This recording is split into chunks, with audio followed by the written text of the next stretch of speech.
Alguien que me diga sobre neumonía, las características imagenológicas o radiográficas de la neumonía. Sí, puede pararte, doctor, o en voz alta para escuchar. Bordes mal definidos. Bordes mal definidos. ¿Qué más?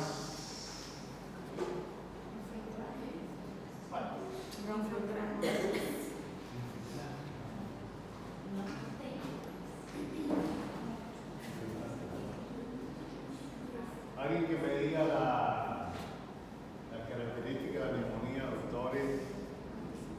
Sale examen, obvio que sale examen. Broncograma e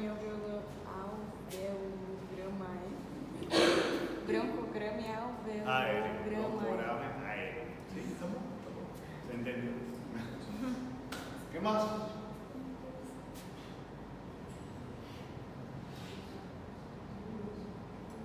Neumonía.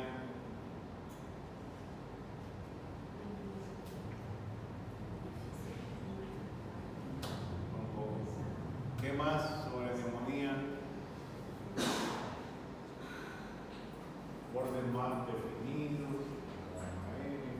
¿Qué más?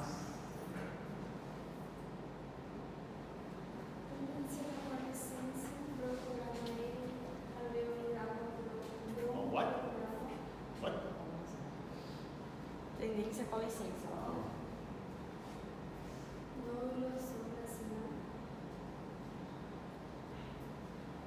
¿Qué más?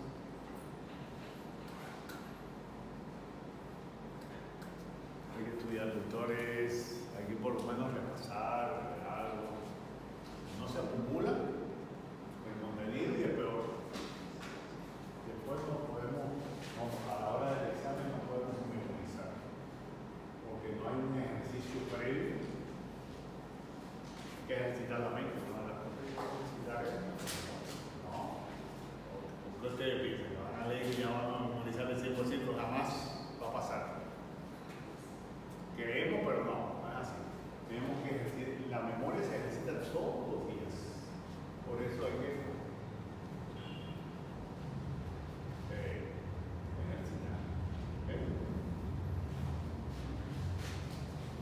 Atelectasia. ¿Alguien que me diga atelectasia?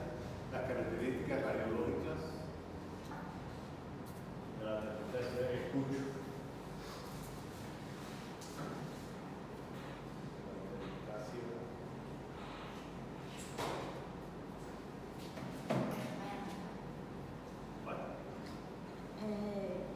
O senhor está falando dos signos? Tipo, aquela parte de elevação de Estoy hablando de los signos imagenológicos. Claro, obvio que cuando me refiero a las características son los signos imagenológicos, porque estamos en imagenología. Digo, creo. Supongo que estamos en imagenología, claro que son los signos. ¿Entendió? Son los signos. No les voy a hablar de, no les voy a pedir, el examen físico, no. Es importante, pero es de, por supuesto, es de medicina interna. Então, é elevação do diafragma. Sí, creo que sí. Desplazamento do coração até o aciolado da atelectasia, pode ter enfisema, também tipo, desplazamento da tráquea. También cuando es una emisora con eso, sí. ¿Qué más? ¿Alguien que puede ayudar a la doctora que ahí hizo bastante? Los retiliar. Sí. Ser un pensador. Sí, también. Bueno, doctores, gracias a los dos participantes. Después, me dan el nombre. Ahora en el receso va la lista. Felipe,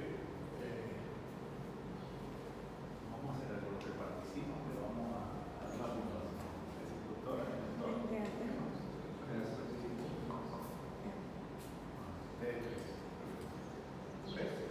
vamos a hacer un poco esto más.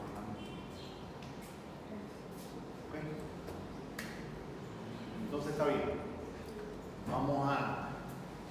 Estos son los temas de lo que están en pantalla, lo que están mirando en pantalla, son los temas que vamos a desarrollar en el día de hoy, que que son seguimos con la patología del tórax, obvio, claro. Vamos a estudiar hoy, vamos a dar hoy enfisema pulmonar, alteraciones de la pleura, que son varias patologías, y tocar un poquito de tuberculosis, y si nos da tiempo, vemos cáncer de pulmón, ¿ok? El tema es que sé que tiene, ¿cuándo tiene el examen? No, yo le digo de un examen.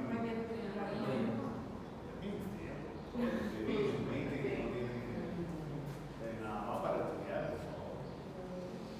Pensé que era hoy en la tarde. Semana que vem a gente tem uma tarde. A semana que vem a gente tem 2 horas. Sí, pero hoy no tiene nada. No me preocupa, tiene una cara de preocupación. ¿Mañana qué tiene? Medicina interna. No, está bien, la medicina interna es linda.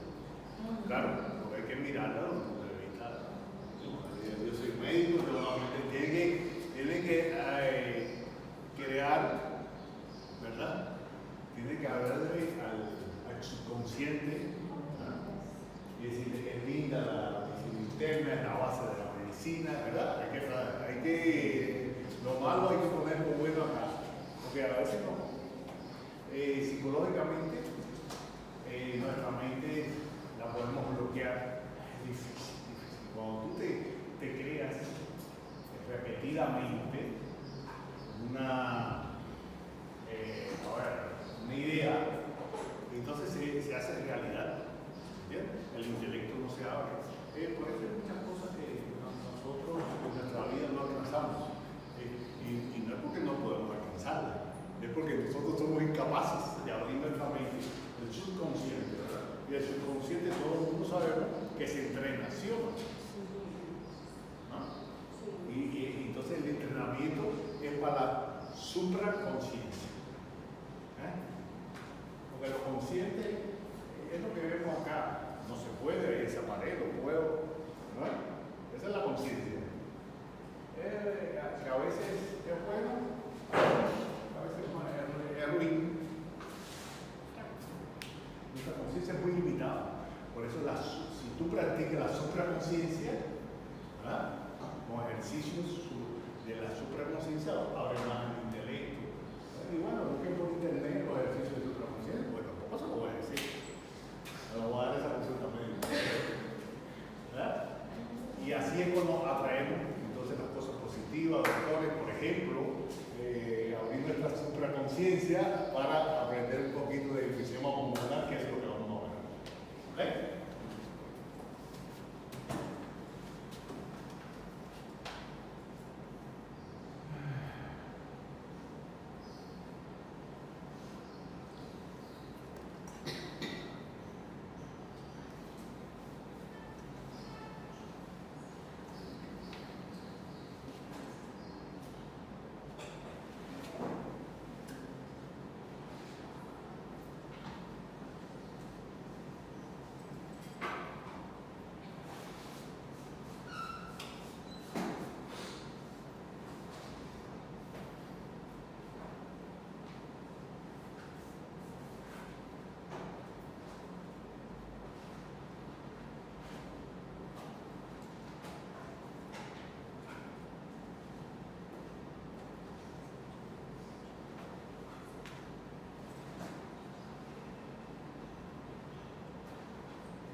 Doctores, ya ustedes están en medicina interna, ¿cierto? Ya dieron enfisema pulmonar.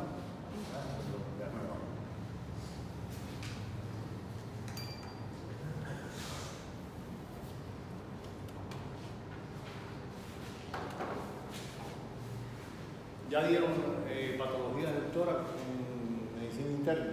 Ainda não. Todavía.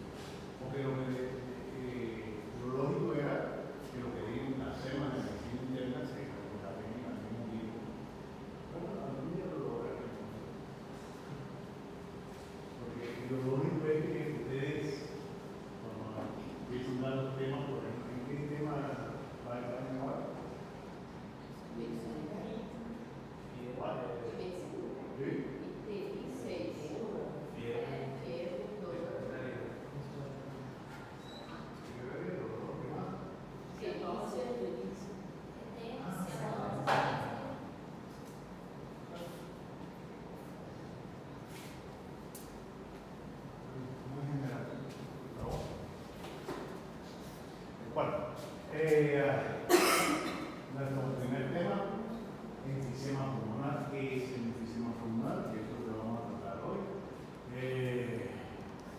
Es una patología muy frecuente, principalmente lo vemos en qué patologías, por ejemplo, que puede llegar a un enfisema pulmonar. ¿Qué patología? Por ejemplo,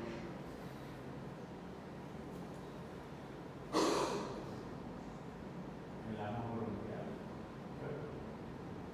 Puede llevar. ¿Ya vieron a ano bronquial? En el interno.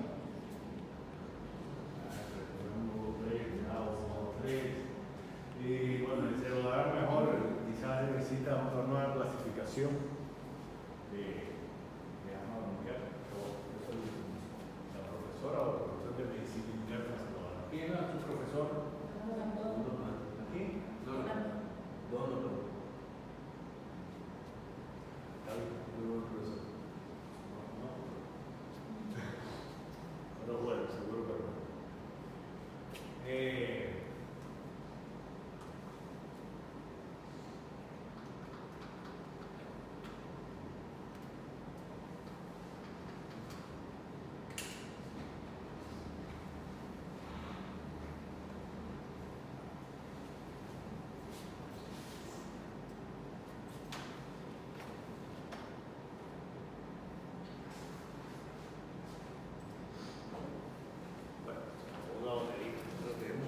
Bueno, doctores, entonces, ¿qué es el enfisema pulmonar? Vemos lo siguiente, es un aumento de la transparencia normal del pulmón. Eso es lo que recibe el nombre de enfisema pulmonar, determinado por un aumento de qué? Del diámetro pulmonar, ya sea unilateral y bilateral. Generalmente son bilaterales. Ahora, esta transparencia está dada ¿por qué?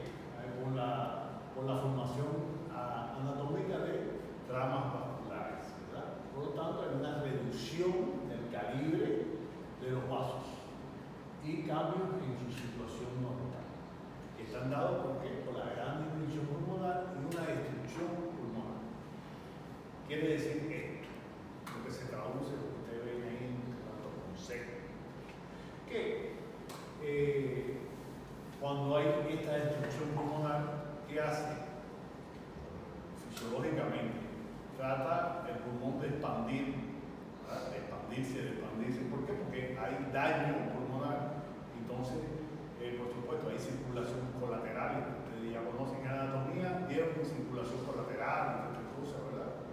Generalmente se ve mucho las redes neuronales, las redes cerebrales, los vasos cerebrales que hacen anastomosis. ¿Se acuerdan la palabra anastomosis? ¿Verdad? Por supuesto, el pulmón también, todos los órganos tienen. Obvio.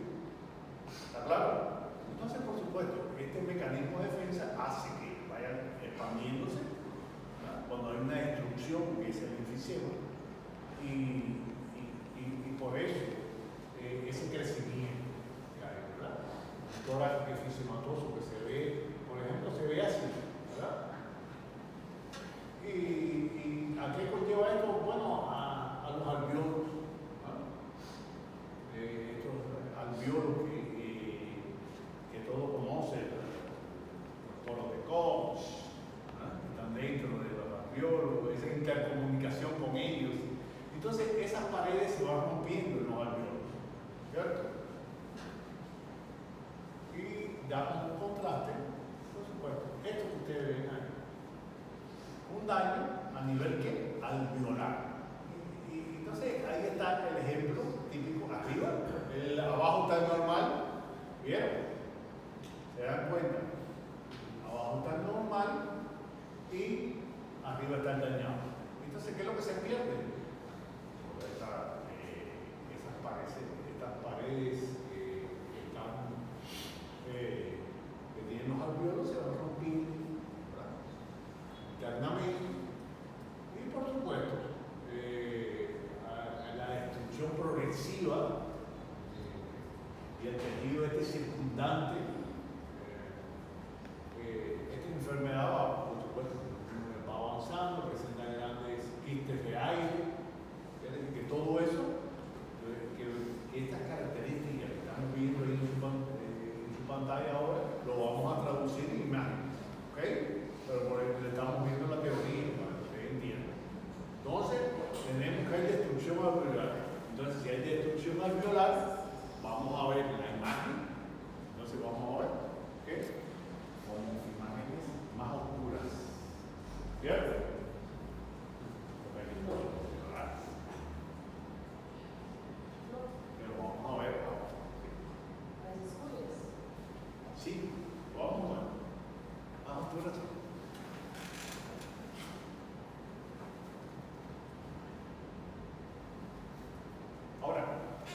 lleva el enfisema pulmonar? Bueno, una falta de que disminuye el intercambio gaseoso, ¿verdad? Entonces, ¿disminuye qué? Al disminuir el intercambio gaseoso hay menos oxígeno. Ahora, entonces tenemos que el enfisema pulmonar puede causar, puede llevar a otras patologías asociadas, por supuesto, puede llegar hasta una insuficiencia cardíaca. Ojo, claro. Esta falta de oxígeno puede también llevar a insuficiencias circulatorias. Obvio. Oxígeno se hace menos perfusión, menos oxigenación, hay que llevar la sangre a las extremidades, digamos, entonces va este paciente que tiene esta patología a un largo plazo va a ser de todo, de insuficiencia cardíaca, de insuficiencia venosa periférica, profunda, va a ser todo. Entonces lo vemos acá.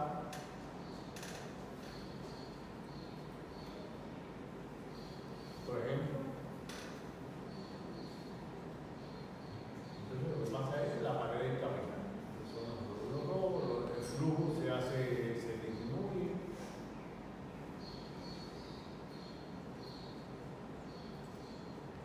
Las causas desbalance de las enzimas que destruyen las proteínas, que son las proteasas, y las que evitan la destrucción con las antiproteasas. Causada por una digestión del propio pulmón. La principal enzima que bloquea la destrucción de la proteína es precisamente la alfa-1 antiproteasa y la antitripsina. Y la deficiencia origina el enfisema temprano y grave. Esa es la causa del enfisema pulmonar. Otro ejemplo de los alvéolos. Vemos abajo un alvéolo saludable, arriba un alvéolo debilitado, colapsado. Por supuesto, este colapso va a llevar a que genere una mucosidad dentro del alvéolo, por eso son pacientes. Entonces, si lo traducimos clínicamente, son pacientes que tú sientes que tiene roncos visibilantes, que tienen mucha mucosidad. Y al principio estábamos hablando de una patología que está muy ligada al enfisema y que son el asma bronquial. Como una alteración del arco bronquial que va a estar asociada a esta mucosidad, a esta irritación de la mucosa y lleva consigo el acúmulo de esta mucosidad, dando por ende, por supuesto, siempre otras patologías. Pueden llevar siempre el linfematoso, hace muy recurrente las neumonías recurrentes. Y es por esto, porque se acumula mucho muco y eso, por supuesto, trae bacterias, las bacterias proliferan, el mismo quiere decir que es una patología que es un caldo de cultivo, es un cultivo para bacterias. ¿Okay? Así es. Entonces, hay muchas causas, ¿verdad? Hay muchas causas. Y vemos acá, por ejemplo, el mismo cigarrillo,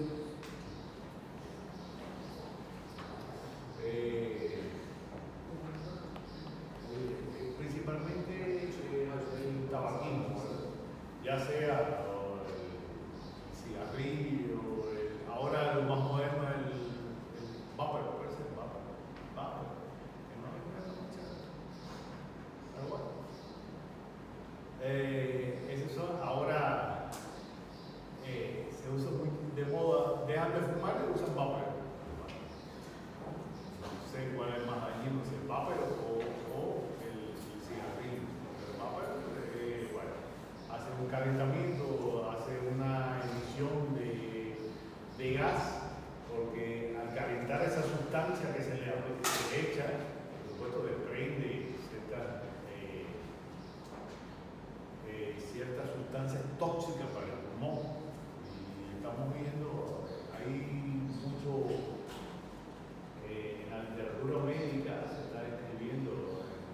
artículo científico, pero es peor que sea. Pero, bueno, no estoy en contra de que fume abajo, no fume. Pero para que tengan en cuenta, ¿verdad? Entonces lleva, por supuesto, este tipo de sustancias, estas cosas pueden llevar a una bronquitis crónica, y estas bronquitis crónicas, agua bronquial, pueden llevar a una infección pulmonar. Ahora, este enfisema lleva a una destrucción del pulmón, haciendo más grandes los espacios aéreos. En relación entre el pulmón normal y el pulmón enfisematoso, está en la relación de una esponja de trama fina y una burda de estropajo. Quiere decir que como hay ruptura de la pared de los alveolos, se torna más errático y el intercambio se hace más ruido. Entonces, podemos decir que, para concluir, podemos decir que es la pérdida de la elasticidad pulmonar. Ya no hay una pérdida de la elasticidad pulmonar. Entonces, recordar que también el colágeno no solo está en la piel, también está en el pulmón, y es muy importante, una de las funciones del colágeno nuestro cuerpo es darle elasticidad. Por eso cuando envejecemos, esa elasticidad se pierde.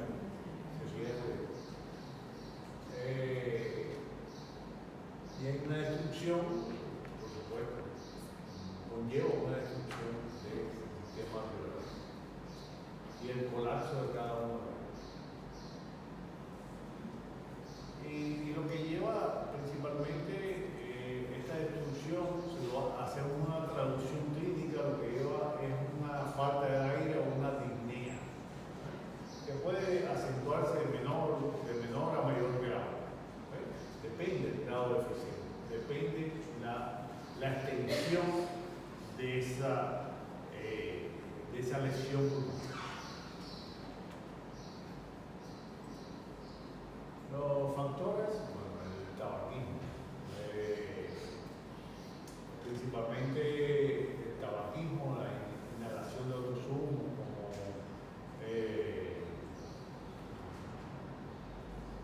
cocinar con leñas, principalmente, ¿verdad? Acá en nuestro país se cocina mucho en la hacienda, en la campaña, dice acá, en el campo. Se cocina mucho con leña y es un poco tóxico para el paciente, principalmente las mujeres, ¿verdad?, que tienen esta tarea, están muy constantemente expuestas a ese humo, y ese humo también puede dañar, puede llevar a un enfisema pulmonar.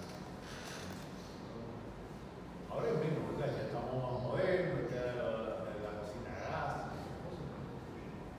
Ahora, ¿cuáles son las manifestaciones? La tos, la expectoración, ya estamos hablando de que aumenta la mucosidad, ¿se acuerdan? La disnea, pero bueno, obvio que al disminuir el intercambio gaseoso, el organismo trata de suplementar. Entonces, la frecuencia respiratoria, ¿verdad?, al faltar oxígeno, según por fisiología, hay una señal diciendo, bueno, hay que expandirte más, ¿cierto?, para que entre más aire, y el problema no está en expandirse más, el problema está dentro de la piel. ¿Okay? Si se hacen progresivos, por supuesto, todas estas cosas se hacen progresivos, cuestiones de la parte clínica, a los signos clínicos, por supuesto, lleva una debilidad muscular, ¿no? Ya esta capacidad que tiene los músculos inspiratorios se va perdiendo, porque lo que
pienso que en medicina interna se lo ve. Hay tratamientos muy específicos, no tanto medicamentos, tanto esteroides, también existen tratamientos fisioterapéuticos de drenaje posturales y estas cosas que ayudan mucho ¿a qué? A esa mucosidad salir mediante drenajes posturales que son drenajes invertidos que ponen para hacer pacientes de abajo y mejora muchísimo, mejora. Y entonces hay que combinar, por eso el médico tiene que saber todas estas cosas porque tenemos que darle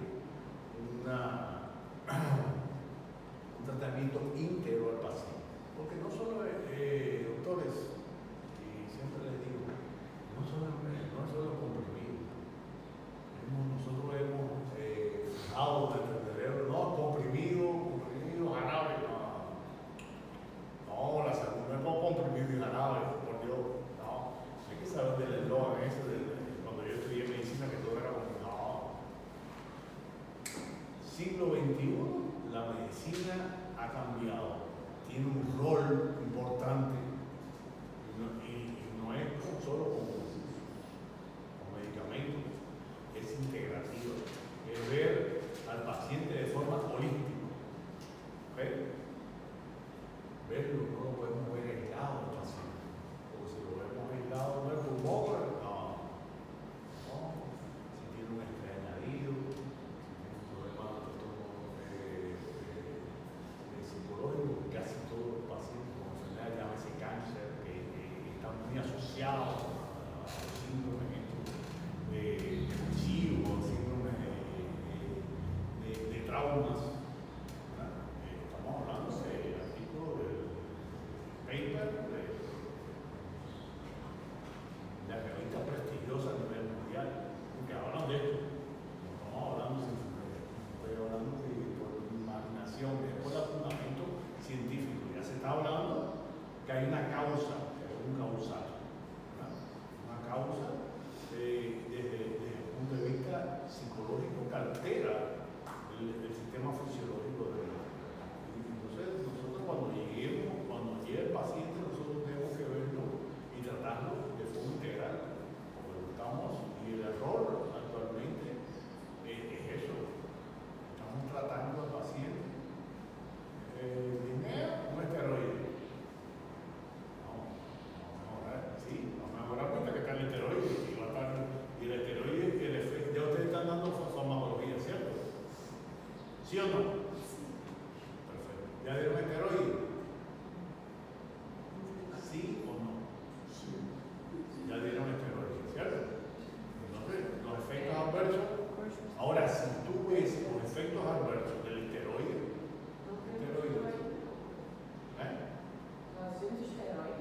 claro. Laboratório? Não, acho que. Mas corticosteroide não é a mesma coisa. Está hablando de farmacologia. Sim. Mas os esteroides não são a mesma coisa que os corticosteroides? Corticosteroide. É a mesma coisa, não é? Então a gente viu. Sim, é uma linda. Já se viu? Sim ou não? A gente viu os corticosteroides, a gente viu. Sim. Sim ou não? Fisiologia? Corticosteroides. Corticosteroide. Bueno, no iba a decir la palabra, pero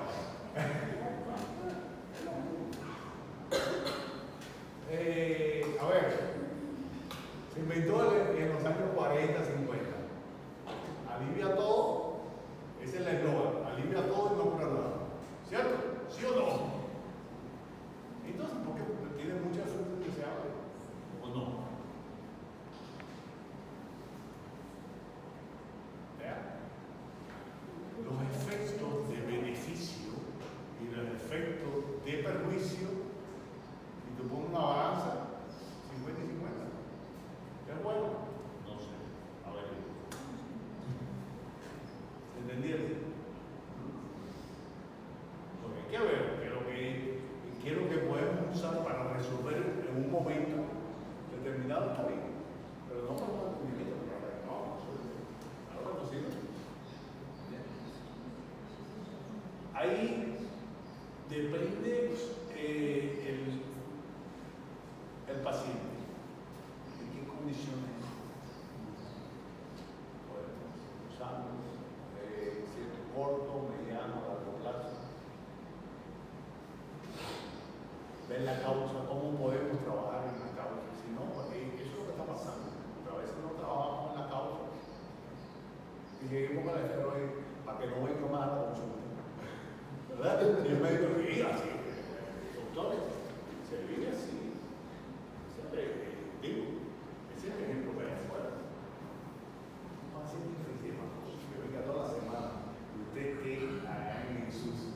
Ahí, y que venga toda la semana, ¿no? ¿Para qué te esteroide no lo va a llamar? Ese fácil ve a ver instancia. ¿Y le están resolviendo su problema? No, claro que no. No le están resolviendo su problema, jamás se le va a resolver su problema. Lo que le estás aliviando los síntomas no quiere decir que está tratando la causa, ¿cierto? No está tratando la causa jamás. Y así tenemos que entonces ver a lo que vamos atrás, ver cómo puedes aliviar al paciente, por ejemplo, el enfisema. Hay drenajes en fisioterapia, si el fisioterapeuta no sabe, usted le dice, haz un drenaje postural para el enfisema. Lo indicamos. Neumólogo, creo que existe, claro, existe, obvio. Existe. Hay muchas cosas que se están retomando y cuando tú ves la literatura médica son cosas que existen en los años 50, 60 que se dejaron de hacer. Entonces no se explica por qué se dejó de hacer y ahora es una novedad, ¿no? Hace años lo inventó y ahora son novedades, pero existen y no lo hacemos para mejorar la calidad de vida del paciente porque no hemos olvidado de hacer un buen examen físico, no hemos olvidado de buscar una causa, no hemos olvidado de ser buen interrogador y dejar que hable el paciente. No dejamos hablar, ni eso lo dejamos hablar. Porque siempre estamos curados. ¿En medicina? No. Entonces, los síntomas del enfisema principalmente es la disnea, que puede ser, primeramente, al inicio, la disnea aparece en pequeños esfuerzos. Es decir, camina una cuadra, aunque ya ahora no hace falta ser un físico matoso para ver en una cuadra ya de disnea. Porque ya, como tenemos tanto sedentarismo, ya una cuadra, ya tenemos disnea y no somos enfisematosos. Y esta disnea puede ser progresiva y aparecer en reposo. A veces esa disnea que tiene un tiraje, que tiene ciertas características del examen físico. Pero bueno, un paciente que usted lo ve venir, usted dice, ese es un enfisemato, hombros hacia adelante,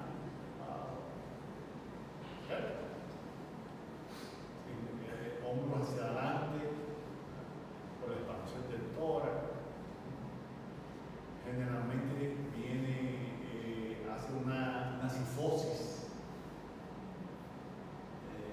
Por la sifosis no voy a explicar, claro, la sifosis es por una debilidad de los músculos del tórax que se insertan anatomía, pero no voy a explicar nada.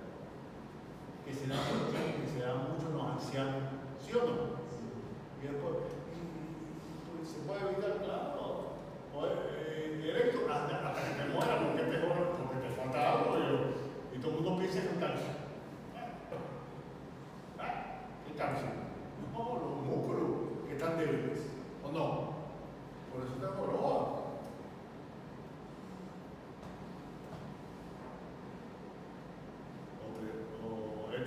Ahora ese descubrimiento de ahora, hace años. Dice la verdad.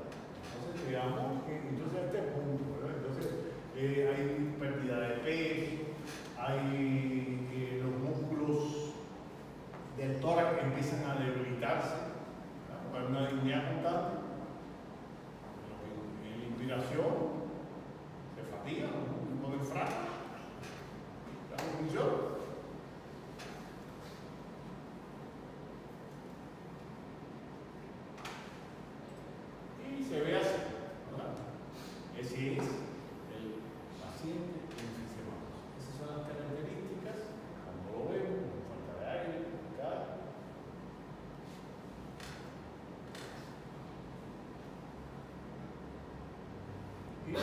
características del toro.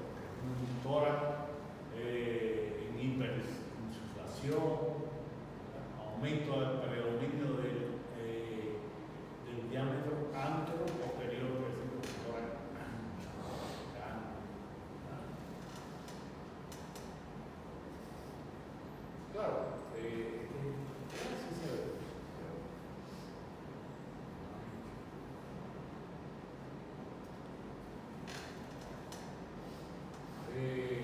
Generalmente cuando hay niños, excavados, existen muchas patologías asociadas que van apareciendo.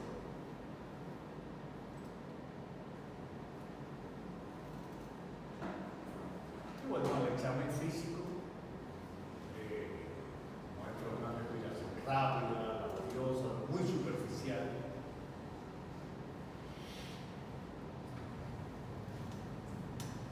Que esta respiración va empeorando con los movimientos.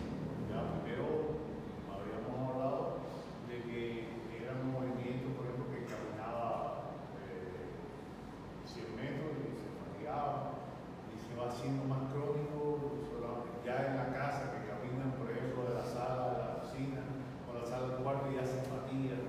Quiere decir que esta línea al esfuerzo va empeorando. Se traduce, va a empeorar.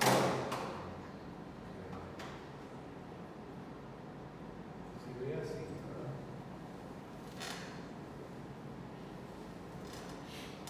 Generalmente, ¿qué conlleva esto? Ya sabemos que esta respiración se hace muy superficial. Bueno, empieza a colapsarse todo el sistema. Medio intercambio gaseoso que lleva, bueno, al final el empeoramiento es progresivo y conlleva un trastorno circulatorio. Principalmente, ¿quiénes son los que están más comprometidos? Bueno, las partes distales. Las partes distales están comprometidas.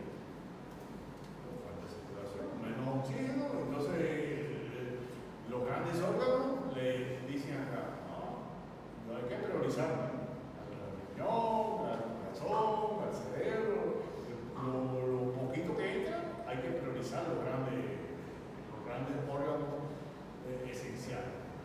Pero todo es esencial, todo es importante. Entonces aparecen, a razón de esto, aparecen patologías, una cianosis. Y la cianosis es la traducción de falta del intercambio gaseoso, falta de oxígeno en las extremidades. Y lo vimos en fisiología, cuando estudiamos fisiología, que vimos que esta presión que se mantiene sanguínea, ¿cierto? Cuando llega a las extremidades, esta presión que se mide en milímetros de mercurio, ¿se acuerdan de fisiología? ¿Sí o no? Bueno, esa presión va disminuyendo hasta el último extremo, acá en la punta del dedo, ¿verdad? Y si está comprometido, lo primero que se compromete es allá, le dice, no puedo llegar, no llego. Y empieza la cianosis. Entonces ya empieza la cianosis, entonces los nervios, la irrigación ya, la estructura nerviosa también se daña. Entonces aparecen otras patologías. Y entonces, generalmente hay una sobrecarga derecha, como dice abajo, una sobrecarga derecha del corazón. Vemos en estos pacientes, si hacemos un laboratorio clínico, hematológico, disculpen, hay una policitemia, ¿verdad? Policitemia, que ustedes conocen. La homocisteína empieza a aumentar, se hace espeso, la sangre, hay más lentitud en la sangre. Y, hace una insuficiencia cardíaca, generalmente del lado derecho.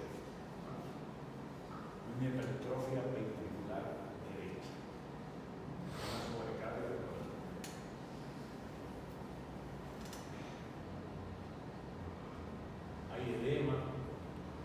Bien, esto pasa. Ahora, ¿hay estudios que podemos hacer? Sí. Hay estudios, por ejemplo, una radiografía de tórax, una tomografía. ¿Ah? Podemos también hacer una espirometría para ver el progreso, para ver cómo está ese pulmón, que es específico para eso, que es la espirometría, ¿no? Que mide, por supuesto, toda el volumen elevado, estas cosas que generan consigo la espirometría. Entonces, ya entrando a nuestra imagen, después de una valoración clínica en cuanto a características clínicas, porque no podemos ver las imágenes radiológicas ajenas a la historia clínica. Quiere decir que siempre le he comentado que la historia clínica es muy ligada con las imágenes. Tener una previa información y por eso nos detenemos a veces a hablar un poquito de historia clínica, de causas, ¿verdad? De síntomas, para que ustedes se relacionen mucho con las imágenes, ¿cierto? Entonces vemos ya la primera característica, ¿verdad? Bellísimo aumento del diámetro apicocaudal, aplanamiento del diafragma, el diafragma se hace bien aplanado, ¿no? Ahí las costillas se hacen más horizontales, esos son ejemplos, y las características neurológicas de esta patología.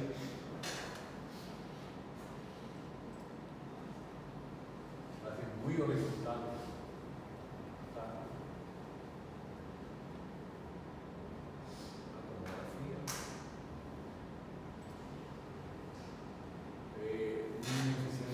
El paciente adulto,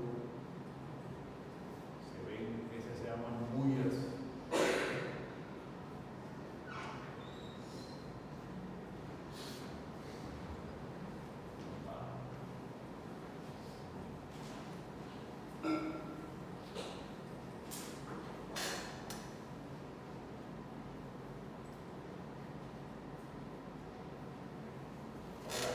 Clasificación del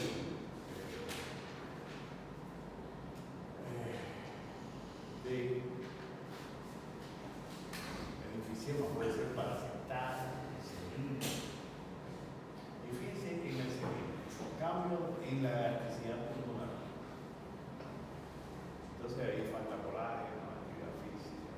Si nosotros prevenimos, recuerden que el envejecimiento es una enfermedad. Nosotros podemos, actualmente se está trabajando siempre desde el inicio de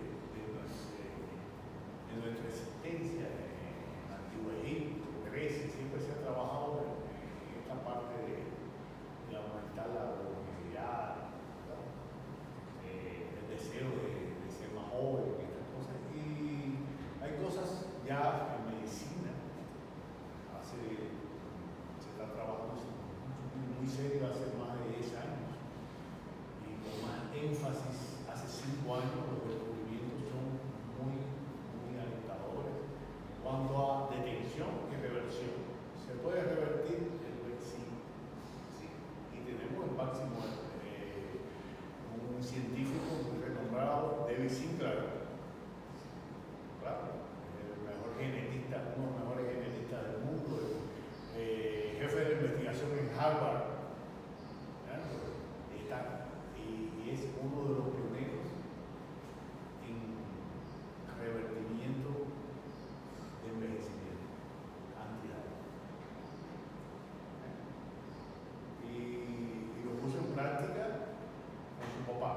Su papá, 70 y algo, está estudiando, hizo una reversión de 20 años. No sé qué. Eso fue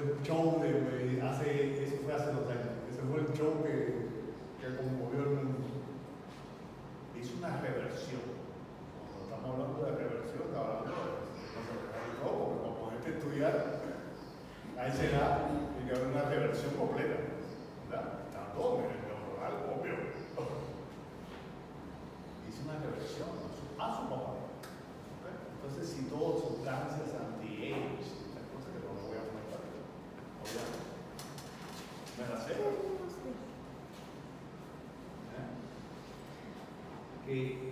Signos radiológicos. Bueno, los signos radiológicos, aumento del diámetro posterior, que sale el examen, aumento del espacio interesternal. Las costillas se hacen más horizontal, quiere decir que si la vemos normal así, se va a ver así, porque ahí se expande, se hace más horizontal.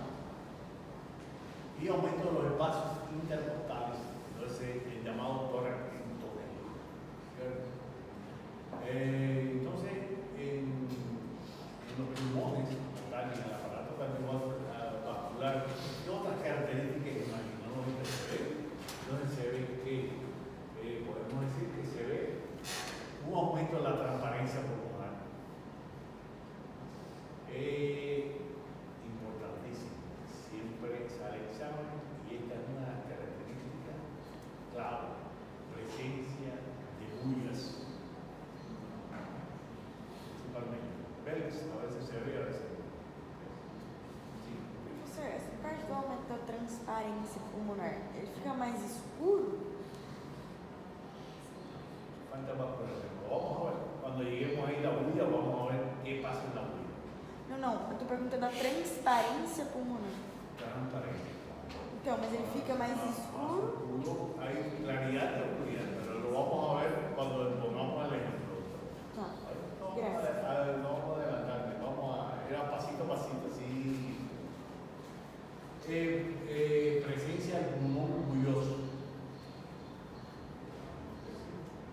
Que es la presencia del corazón en tendencia a la verticalización. Quiere decir que el corazón no se va a ver así, siempre se da una desviación hacia la izquierda, ¿cierto? Entonces se va a ver en forma de gotas. Aumento iliaco y lateral. Quiere decir que generalmente los ilios pulmonares va a haber un engrosamiento. Entonces va a dar como especie que por eso es importante en estas patologías, en todas las patologías, porque nos dan una imagen, una radiografía, detrás de esa radiografía tiene que haber una historia clínica, porque nosotros no somos humanos. Si vemos un enfisematoso, como la placa dice, tiene una neumonía, aquí, vamos a ver, hay un engrosamiento de la parte pareñal, y es normal en ella. Bueno, es una consecuencia que no es normal, pero es normal en su patología, ¿entiendes? Como característica de la enfermedad. ¿Se entiende eso?